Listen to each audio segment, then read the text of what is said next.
इमानदार, मेहनती र देशभक्तहरूलाई सम्मान गर्दै व्यतिथि भ्रष्टाचार र अन्याय विरुद्ध हाम्रो निगरानी। यो हो टेलिभिजनको समय चक्रमा यहाँलाई हार्दिक स्वागत छ दर्शकवृन्द। म विक्रम श्रेष्ठ।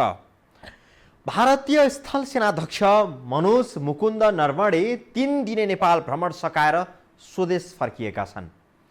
3 दिने नेपाल भ्रमणको पूर्व सन्ध्यामा उनको आगमनलाई विभिन्न कोणबाट चर्चा भएका थिए।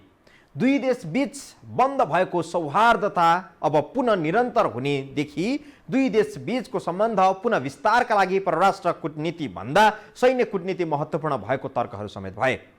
सीमा विवादका कारण चिसिएको नेपाल भारत सम्बन्ध सैन्य कूटनीति मार्फत सुधार ल्याउन खोजिएको हो त भन्ने प्रश्नले नेपाली प्रबुद्ध वर्गमा अड्कलबाजीहरू पनि गहिरिएरै भए। भारतले सीमा विवादका सम्बन्धमा कूटनीतिक वार्ताका लागि चासो नदेखाए पनि केही साताकै अन्तरालमा प्रमुख सामन्त कुमार गोयल र भारतीय स्थल सेनाध्यक्ष मनोज मुकुन्द नरवणेको नेपाल भ्रमणले के सङ्केत गर्दछ भन्ने बारे चर्चा चाहिँ चलिरहेकै छ। र नेपाली सेनाको मानार्थ महारथीको सम्मान ग्रहण गर्न आएका नरवणे आफ्नो 3 दिने भ्रमणमा बसन्तपुरको जीवित देवी कुमारीको दर्शन गर्नेदेखि विश्वको सर्वोच्च शिखर सगरमाथा अवलोकन गर्ने भन्दै नेपाली सेनाको हेलिकप्टरमा नेपालको चीन सीमा क्षेत्रसम्म पुगे। भारतका स्थल सेनाध्यक्ष मनोज मुकुन्द नरवणे नेपाली सेनाको मानर्थ महारथी ग्रहण गरेर स्वदेश फर्किएका छन्। राणाकालदेखिको यो परम्परा धान्न नरवणे बुधबार नेपाल आएका थिए। उनलाई राष्ट्रपति विद्यादेवी भण्डारीले बिहिबार साँझ मानर्थ महारथीको दर्जानी चिन्ह, खड्ग र प्रमाणपत्र प्रदान गरेकी थिए।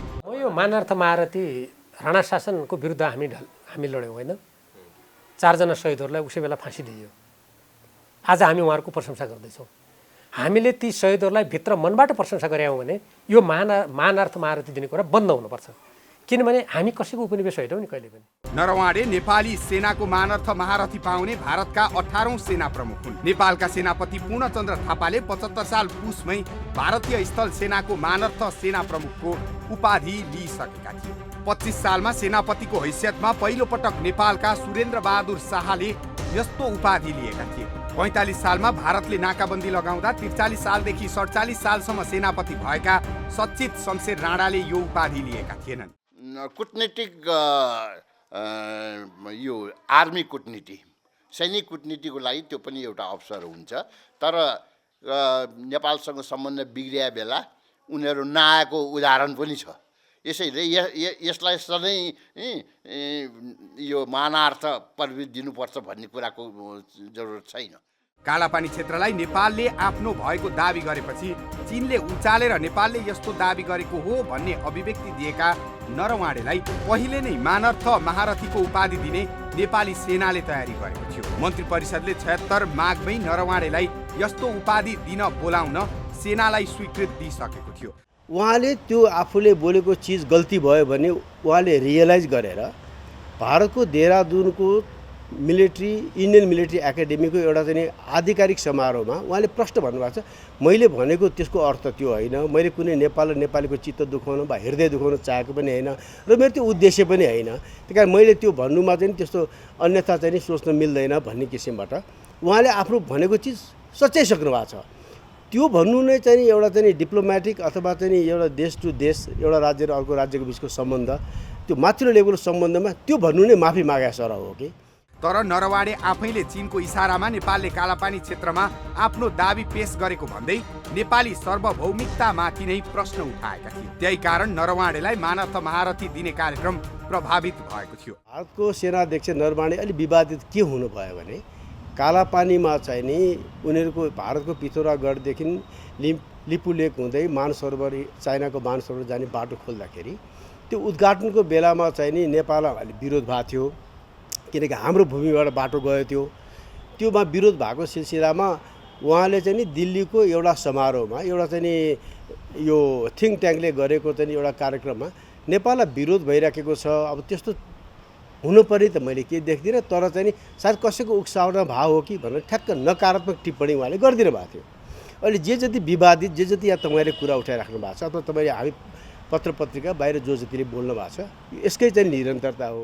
3 दिने भ्रमणमा नेपाल आएका नरवाडे 3 दिन नै केही औपचारिक र अनौपचारिक कार्यक्रमहरूमा व्यस्त भए। सैनिक मञ्च टुडी खेलमा रहेको वीर स्मारकमा श्रद्धाञ्जली दिनेदेखि हिमाल अवलोकन गर्न पनि उनी गए। आज उहाँ जानु भएको छ नि माउन्टेन फ्लाइट हो, उहाँलाई चाहिँ नि हिमाल देखाउने हाम्रो कुनै पनि भिभिआइपी साधारण भिआइपी हाम्रै व्यक्तिगत पाहुना आउँदा त माउन्टेन फ्लाइटमा लग्छौँ। अब भिभिआइपी नै आएपछि त माउन्टेन फ्लाइटमा लग्नु एउटा बाध्यता नै हो। त एउटा त नेपालले देखाउन सक्ने 2-4 चिजहरू छ कि भ्याइयो भने लुम्बिनी लग्ने, बुद्धिस्ट परम्परामा कोही हुनुहुन्छ भने पशुपतिनाथ लग्ने त स्वाभाविक भइहाल्यो। अर्को चाहिँ नि माउन्टेन फ्लाइटै लग्ने हो र माउन्ट एभरेस्ट हवाईजहाजबाट देखाउने नै हो उहाँलाई। बिहिबार नेपाली सेना र भारतीय सेनाका प्रमुखको हैसियतमा पूर्णचन्द्र थापा र नरवाडे बीच केही सामग्रीहरू आदान प्रदान पनि भयो। नेपाली सेनाले भारतीय सेनाका लागि 1 लाख थान मास्क दियो भने नरवाडेले नेपाली सेनाका लागि फिल्ड अस्पताल सञ्चालन गर्न x-ray machine, computed radiography system, ICU ventilator, radio endoscopy machine र 2वटा एम्बुलेन्स सहित विभिन्न स्वास्थ्य उपकरण हस्तान्तरण गरेका थिए। हुन्छ कि जस्तो तपाईँले मलाई खाना डाक्नुभयो भने म के लिएर जान्छु नि सानो खाली याद जान्न नि, यो पनि त्यस्तो मात्रै हो कि यसलाई चाहिँ नि धेरै अतिरञ्जित गर्नु भएन। अब उहाँ आउनुभयो, यो 2टा एम्बुलेन्स, यो चाहिँ के भन्छ नि यो एम्बुलेन्स भनेको चाहिँ बिरामी मात्रै बोक्ने होइन कि यो फिल्डमै पनि सानो अस्पताल जस्तै हो, सुविधा सम्पन्न, त्यही पनि पुरा औषधि उपचार गर्न मिल्ने खाले एम्बुलेन्स हो। यो साधारण एम्बुलेन्स चाहिँ हामीले देख्छौँ त्यस्तो खाले होइन। शुक्रबार बिहान उनी सगरमाथा, आमा दब्बल लगायत हिमालको दृश्यावलोकन गर्न पुगे। नेपाली सेनाको अगुस्टा हेलिकप्टर चढेर उनी बिहान 8 बजे सोलुखुम्बु पुगेका थिए। सोलुबाट फर्केपछि प्रधानमन्त्रीसँग भेट गरेका नरवाडे नेपाल ओर्लिएकै दिन चाहिँ पशुपति र बसन्तपुर क्षेत्रको भ्रमण गरेका थिए। नेपाल भारत धेरै हिसाबले नजिकका 2टा छिमेकी हुन्। हामी दुईटै मुलुकको सम्बन्ध राम्रो होस् भन्ने पक्षमा छौँ। नेपाल र भारतका बीचको सम्बन्ध राम्रो हुँदा नै दुवै मुलुकको हित हुन्छ भन्ने हाम्रो मान्यता छ। दुईटा स्वतन्त्र सार्वभौमसत्ता सम्पन्न मुलुकका बीचको सम्बन्ध पारस्परिक एक समानताका आधारमा, पारस्परिक सम्मानका आधारमा अगाडि बढ्नुपर्छ र हाम्रा बीचमा नजिकको छिमेकी रहेका कारणले कतिपय समस्याहरू रहेका छन्। ती समस्याहरूको वार्ताद्वारा समाधान गरिनुपर्छ र नियमित वार्ता र संवादका माध्यमबाट विगतदेखि रहेका समस्यालाई समाधान गर्दै हामीले हाम्रो सम्बन्धलाई आजको युग सुहाउँदो र अहिलेको समय सान्दर्भिक बनाएर अगाडि लिएर जान सक्छौँ, अर्थात् यस सम्बन्धलाई अझ नयाँ उचाइमा पुर्याउन सक्छौँ।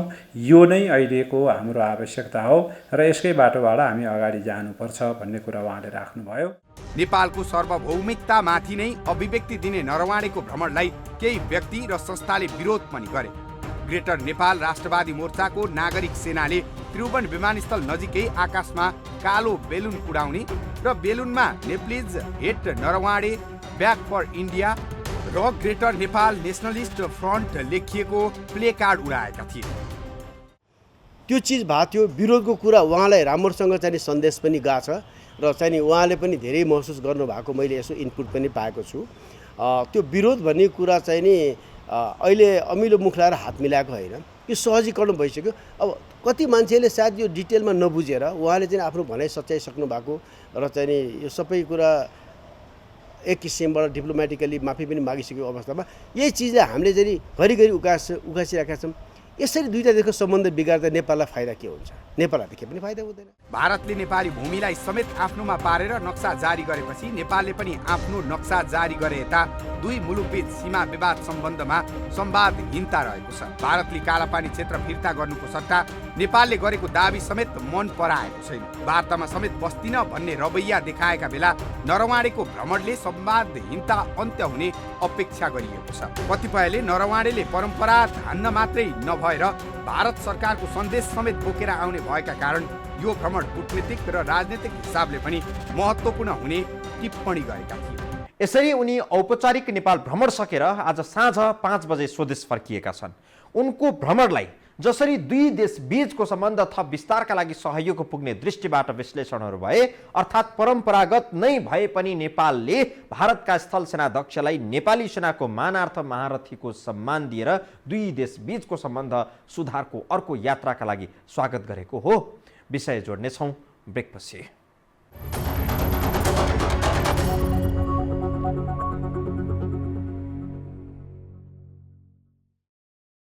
बालुवाटारमा प्रधानमन्त्रीसँग भारतीय गुप्तचर प्रमुखको जुन तरिकाले जसरी भेट भयो त्यसले प्रधानमन्त्रीको मर्यादा घटायो भनेर चौतर्फी आलोचना पनि भयो र भइरहेकै छ। यस लगत्तै नरवणेको नेपाल भ्रमण भएकाले धेरैले रको सेटिङपछि उनको भ्रमण भएको हो कि भनेर आशंका हुनु पनि स्वाभाविक हो। चीनको उक्साहटमा नेपालले लिपुलेक आफ्नो हो भनेर दाबी गर्यो भनी आरोप लगाउने नरवणेको नेपाल भ्रमणलाई खास अर्थमा आम नेपालीले स्वस्फूर्त रूपमा स्वागत चाहिँ गरेनन्। उनले जुन सम्मान लिन नेपाली सेनाको निम्तो मान्न आएका थिए माने गए। तालिकामा भए बाहेक अरू कुनै गोप्य भेटघाट वा त्यस प्रकारको गतिविधि गरेको अहिलेसम्म देखिएको छैन। तर के परम्परा धान्ने बाहेक मानार्थ महारथी आदान प्रदान गरिरहनुको औचित्य अरू केही छ? भारतमा ब्रिटिसहरूको राज हुँदा नेपालमा राणाहरूले शासन गर्थे। ब्रिटिसहरूको मन नदुखाइरहँदा राणा शासन दिगो बनाउन सकिन्छ कि भन्ने राणाहरूमा विश्वास थियो। अहिले नेपाल र भारतका सेनापति एक अर्को देशका मानर्थ सेनापति हुने परम्परा ब्रिटिस कालमा पनि थियो। तर त्यो बेला नेपाली सैनिक अधिकृत र बेलायती सैनिक अधिकृतहरू बीचको स्तर नमिलाई होच्याएर मानर्थ दिने गरिन्थ्यो।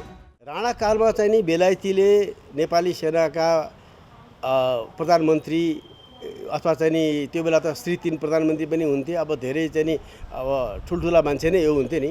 तर त्यो बेला बेलायतीले हेप्थ्यो कि हेपेर चाहिँ कसैलाई कप्तान दिने, जस्तो वीर शमशेरलाई कप्तान दिने रे। अब यस्ता यस्ता कुरा गर्ने बेलायतीले हेपेको हो।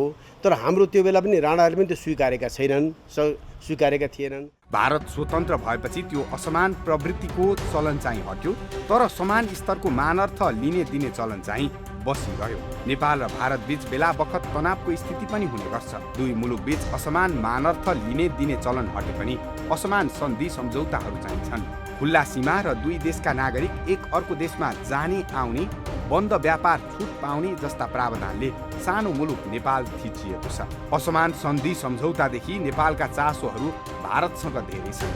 विश्वको नेता मुलुक बन्ने दौडमा रहेको भारतका लागि नेपालको चासो खासै प्राथमिकतामा पर्दैन। नेपालको चासो सम्बोधन नगरे पनि भारतलाई फरक पर्दैन, किनभने नेपालका लागि भारत अनिवार्य मुलुक हो भने भारतका लागि नेपाल अनिवार्य मुलुक होइन। भारतको सीमा नै 7वटा मुलुकसँग जोडिएको छ भने दक्षिणतर्फको ठूलो भाग समुद्री किनारमा अवस्थित छ। त्यही भएर भारत नेपालका लागि बढी आवश्यक मुलुक हो। नेपालको यही बाध्यता र आवश्यकता बुझेर पनि हुन सक्छ भारत र नेपालको व्यवहारमा सधैँ भारतकै हात माथि पर्ने गर्छ। भारतका लागि नेपाल फाइदाजनक मुलुक हो।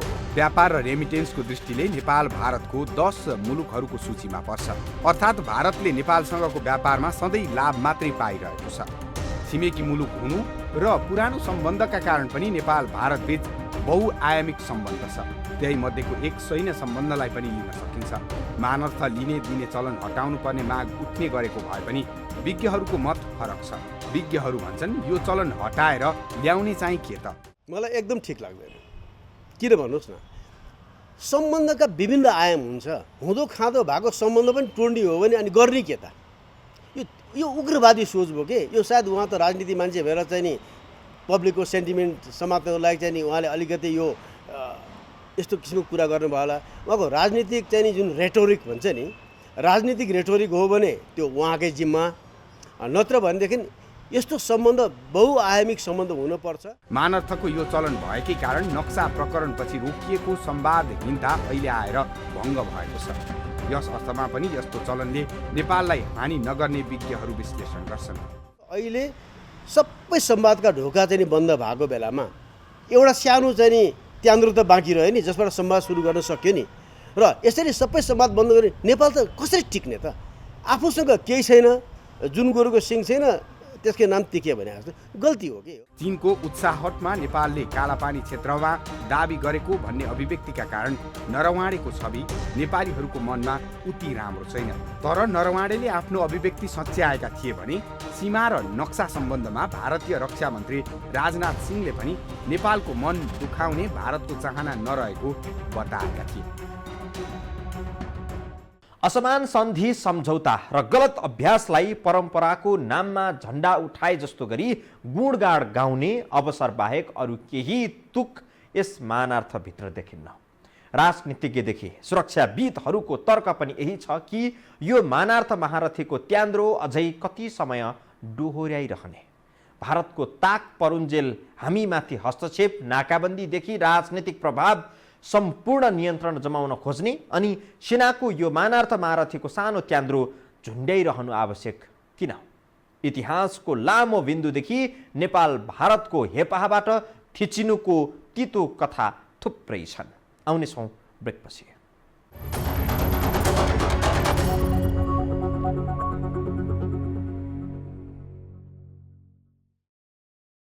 सफा हृदयले भन्दा छिमेकी देशबाट आएको विशिष्ट अतिथिसँग शिष्टाचार भेटका क्रममा दुई देशबीचको समस्या सुल्झियोस् र राम्रो भएर जाओस् भन्नुलाई अन्यथा मान्न हुन्न। यो देशकै हितमा हुने हो।